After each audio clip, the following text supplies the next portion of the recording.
आज पूरा भारत जनजातीय गौरव दिवस 2022 मना रहा है। धरती आबा भगवान बिरसा मुंडा की जयंती और आज ही झारखंड राज्य की स्थापना दिवस है। सन 2000 में 15 नवंबर को ही झारखंड राज्य की स्थापना भारत के 28वें राज्य के रूप में हुआ था। इसकी स्थापना की अधिसूचना 2 अगस्त 2000 में तब साकार हुआ जब संसद ने इस संबंध में एक बिल पारित किया था। झारखंड की स्थापना के लिए 15 नवंबर की तारीख चुने जाने का कारण झारखंड के लोगों द्वारा ईश्वर माने जाने वाले बिरसा मुंडा का जन्मदिन है। 15 नवंबर 1875 में बिरसा मुंडा का जन्म उलीहातू, जो कि झारखंड के खूंटी जिले में पड़ता है। प्रारंभिक शिक्षा गांव में हुई थी। इसके बाद वे चाईबासा इंग्लिश मीडियम स्कूल में चले गए थे। सगुना मुंडा और करमी हाथू के पुत्र बिरसा मुंडा के मन में ब्रिटिश हुकूमत के खिलाफ बचपन से ही विद्रोह का स्वर उनके मन में गूंज रहा था। चाईबासा में बिताए अपने 4 साल के उपरांत 1894 तक बिरसा मुंडा आसपास के लोगों में जागरूकता फैलाना चाहते थे। 1894 का समय अकाल काफी भयानक था। जब अकाल की स्थिति से गुजरना पड़ा, बिरसा मुंडा ने हालात को देखते हुए अंग्रेजों से लगान माफी की मांग करने लगे। ब्रिटिश सरकार ने उन्हें 1895 में गिरफ्तार कर लिया और हजारीबाग के केंद्रीय कारागार में डाल दिया।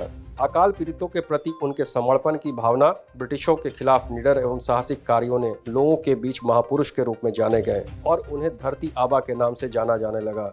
1897 और 1900 का वक्त मुंडा जनजातियों और अंग्रेजों सिपाहियों के बीच युद्ध होता रहा। मुंडा समर्थक लोग अपने चिर परिचित अंदाज में तीर कमान से लैस होकर खूंटी थाना पर आक्रमण कर दिया।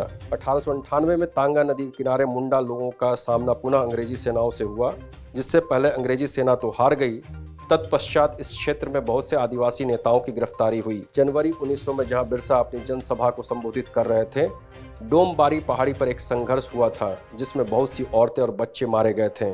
इसी क्रम में बिरसा के अनुयायियों की भी गिरफ्तारी हुई।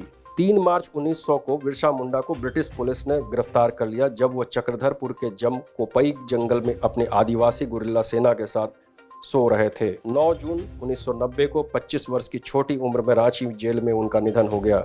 हालांकि उनका जीवन बहुत छोटा था। उनकी मृत्यु के पश्चात आंदोलन समाप्त हो गया।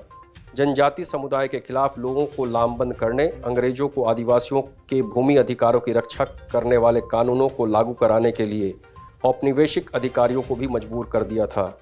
एक युवा आदिवासी क्रांतिकारी के रूप में बिरसा मुंडा की जयंती पर झारखंड ही नहीं पूरे देश आज याद कर रहा है। इसी उपलक्ष्य में भगवान बिरसा मुंडा के वंशजों से भारत की राष्ट्रपति द्रौपदी मुर्मू उनके पैतृक गांव उलीहातू में मुलाकात की। राष्ट्रपति के साथ राज्यपाल रमेश बैस, मुख्यमंत्री हेमंत सोरेन और केंद्रीय मंत्री अर्जुन मुंडा भी गए थे।